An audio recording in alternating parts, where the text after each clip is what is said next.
¿Listas para entrar en la recta final de curso? Empezamos con el bloque de psicomotricidad.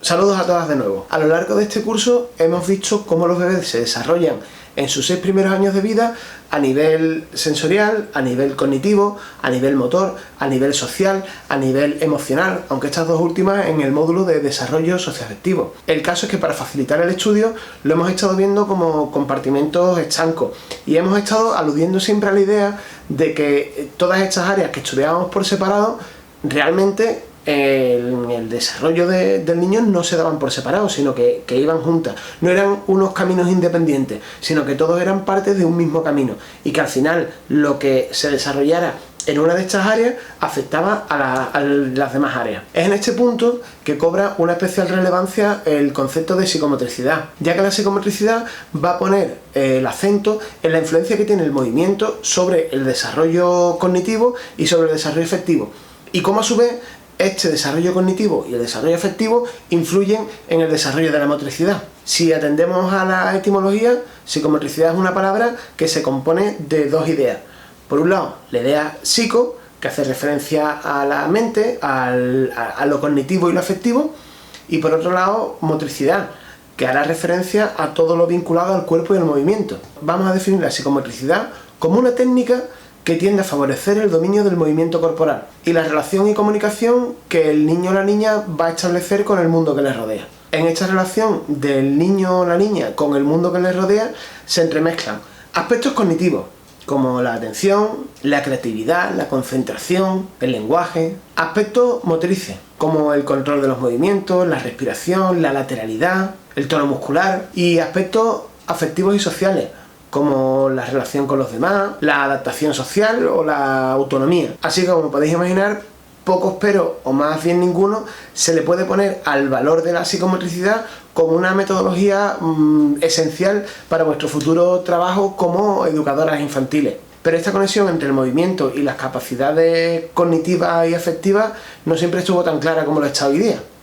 Vamos a empezar con nuestra clase de filosofía.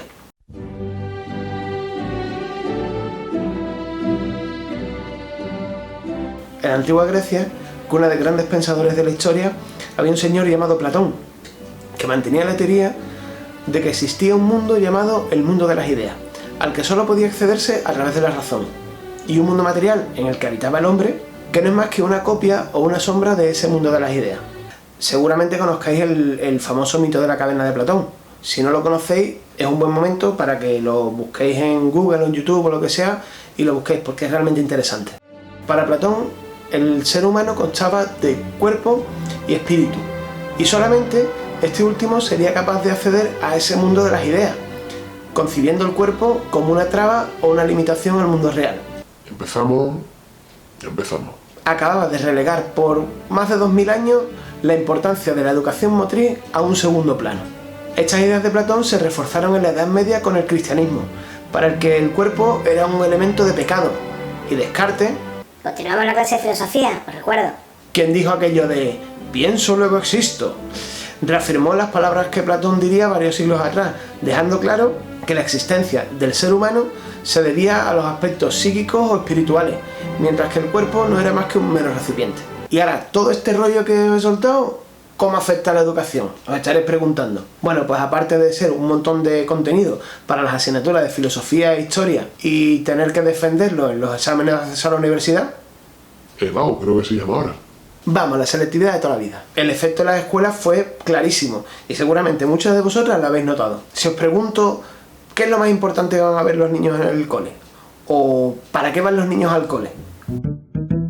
aprender a leer,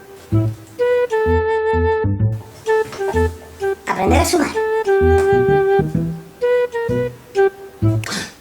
Los nombres de los animales. Seguramente lo primero que se os viene a la cabeza no sea el aprender a relacionarse con los compañeros, aprender a controlar sus movimientos, aprender a trabajar en equipo, aprender a expresarse de forma artística. De hecho, ¿cuántas de vosotras no habréis dicho en el colegio me voy a poner el chándal porque hoy tengo clase De gimnasia. Os aseguro que como maestro de educación física que soy, Eso es uno de los mayores insultos que nos podéis hacer.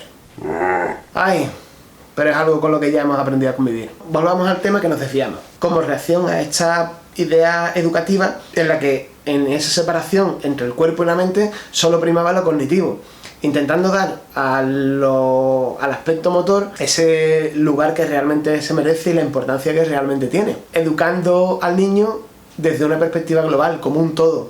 No hay una separación entre lo físico y lo emocional, o lo físico y lo cognitivo. Todo está relacionado, como he dicho antes. Todo es parte de ese mismo camino, todo es parte del desarrollo. El primero que utilizó el término psicomotricidad fue Dupré, Autor llamado Dupré. quien usó ese término para referirse a la relación existente entre los trastornos de la mente y su reflejo a nivel corporal. Por tanto, en origen la psicomotricidad era un método terapéutico o reeducativo destinado a normalizar el comportamiento del niño. La teoría de Henry Wyon Bayón. Bayón, Bayón. no sé cómo se pronuncia. influyó mucho en el concepto de psicomotricidad, y su concepción del ser humano como unidad bio-psico-social destacó la importancia de la función tónica, Tono muscular. no solo a nivel motriz, sino también social y afectivo. Ya por los años 40-50 comienzan a andarse los primeros pasos de la psicomotricidad en la escuela, aunque no de forma muy acertada, ya que se consideraba que era psicomotricidad todo aquello que implicase movimiento. El aspecto más importante que hace que la psicomotricidad se llame psicomotricidad no es en sí el movimiento, que debe existir ese movimiento, sino es que ese movimiento esté vinculado a aspectos cognitivos y emocionales. Si no, no tiene sentido.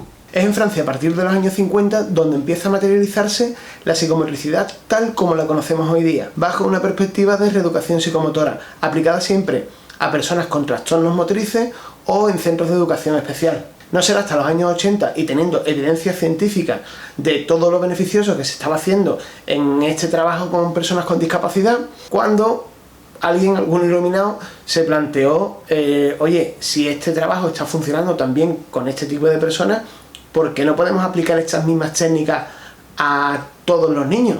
Porque será beneficioso igualmente.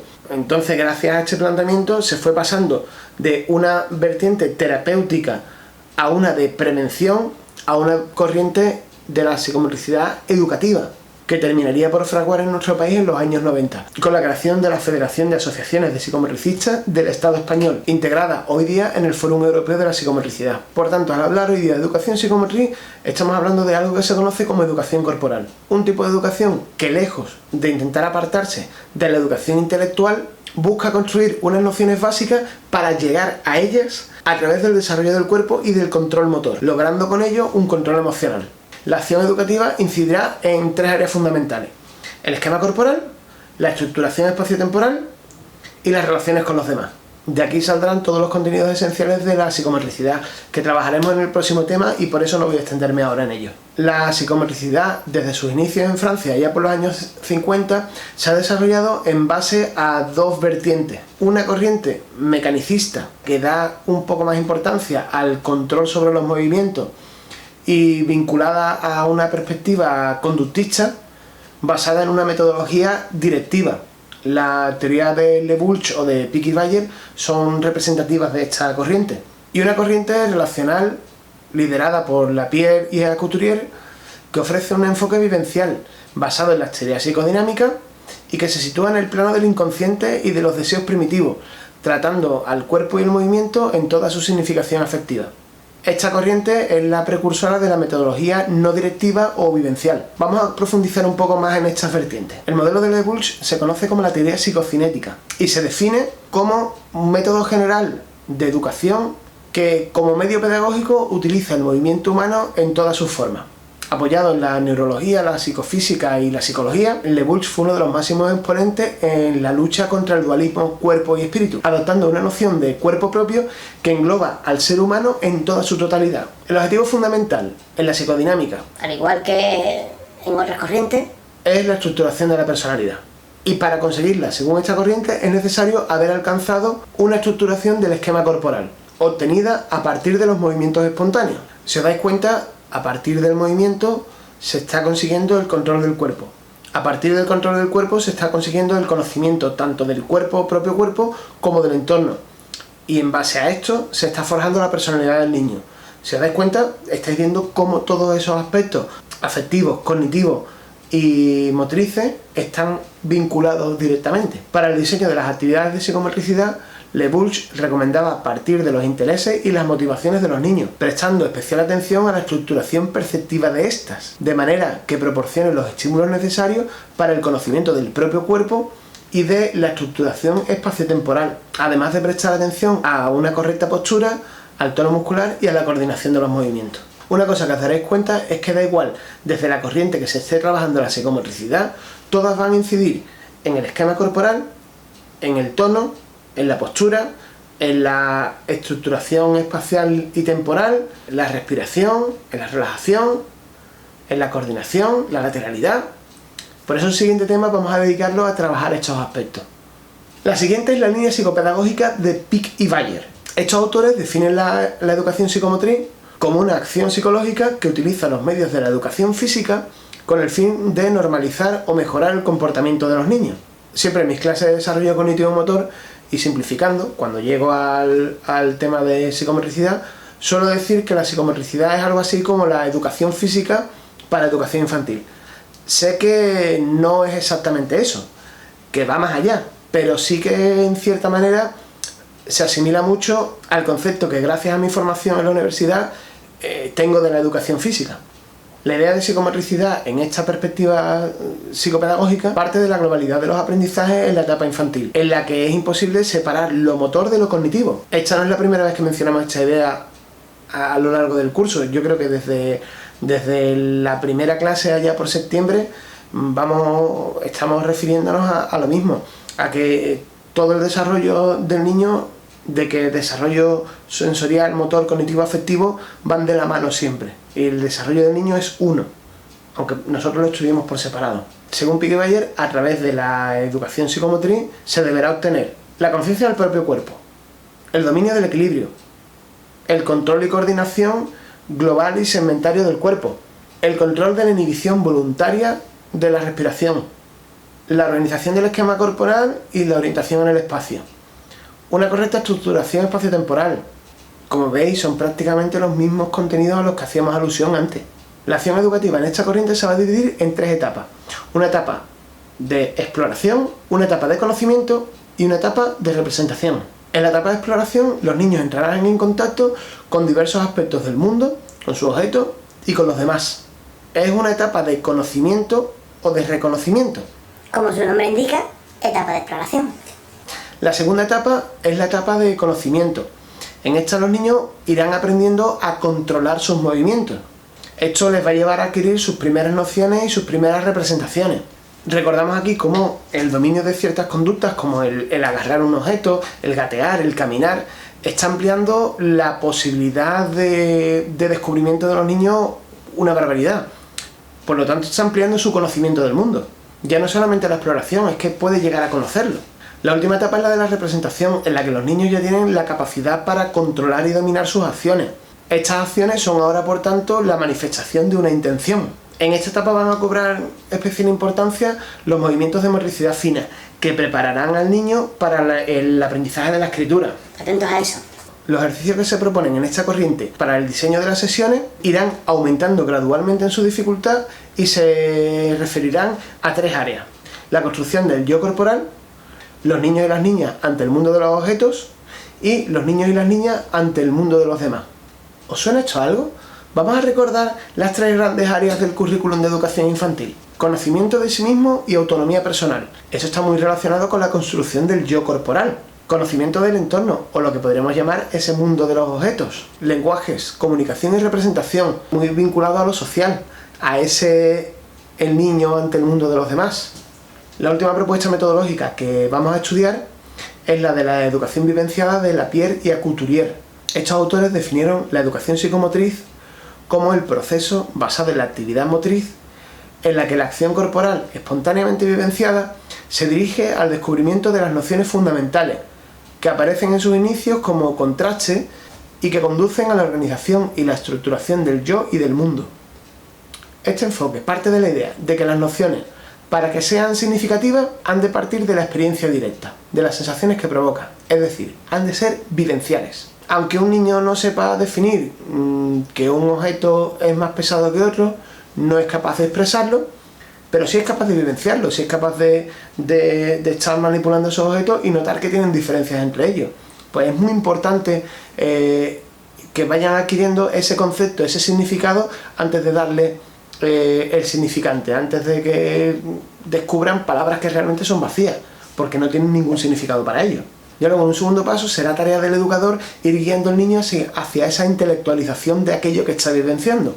Esta metodología propone partir de situaciones espontáneas, no dirigidas ni programadas. Por eso aquello de la metodología no directiva, que surjan de la propia motivación del niño, para luego ir focalizando la atención en aquello que se está realizando de manera inconsciente. Para estos autores, las bases del conocimiento pueden agruparse en torno a lo que llamaron nociones, o llamémosle ideas básicas. Por ejemplo, la idea básica de intensidad, fuerte-flojo, ideas básicas, nociones de tamaño, grande o pequeño, nociones de velocidad. Estas nociones son primitivas, en el sentido de que no pueden ser deducidas a partir de otras nociones, y fundamentales, porque son utilizadas para la construcción de todo el conocimiento posterior. Las sesiones de psicomotricidad vivenciada se desarrollarán en 3 tiempos. Un primer tiempo de actividad psicomotriz espontánea, en la que se buscará provocar una situación de creatividad, dando libertad a los alumnos para que exploren libremente, liberando sus pulsiones y sus motivaciones inconscientes. El segundo tiempo es el de análisis perceptivo. En este tiempo, el educador solicita un análisis perceptivo de lo que el niño está haciendo. Por ejemplo, puede guiar la atención del grupo hacia un movimiento que esté realizando un niño en concreto y pedir que lo imiten. O puede plantearles un problema motor, como por ejemplo puede ser el transportar, de qué forma se le ocurre transportar una pelota de un rincón de la sala a otro. El tercer y último tiempo es el de la intelectualización de lo vivenciado. De nada sirve todo el trabajo realizado si no terminamos con un tiempo de reflexión que nos ayude a tomar conciencia de aquello que hemos estado trabajando a lo largo de la sesión. Este tiempo se tratará de una expresión de aquellos sentimientos o aquellos conceptos, aquellas nociones que han ido vivenciando a lo largo de la sesión. Para trabajar este último tiempo podemos recurrir a diferentes técnicas. Podemos recurrir desde el dibujo, el lenguaje, sonidos, baile, cualquier forma de expresión que permita al niño comunicar todo eso que ha estado vivenciando, ¿no? Esa puesta en común. Sin este tiempo de reflexión no tiene sentido todo el trabajo previo que hemos estado haciendo. Hablando de reflexión, no me gustaría despedir este vídeo sin plantearos una pequeña reflexión. Y es, teniendo en cuenta la experiencia que ya habéis tenido en los centros de educación infantil, ¿qué papel ocupa la psicomotricidad dentro de la educación infantil? ¿Y creéis que el papel que tiene la psicomotricidad dentro de esos centros, según vuestra experiencia, es el adecuado? ¿Tendría que ser más? ¿Tendría que ser menos? Os dejo esta reflexión y continuaremos con el siguiente tema, en el que abordaremos, como ya hemos dicho, los contenidos de la intervención psicomotriz. Hasta entonces, nos vemos, un besito y sed buena. ¡Chao!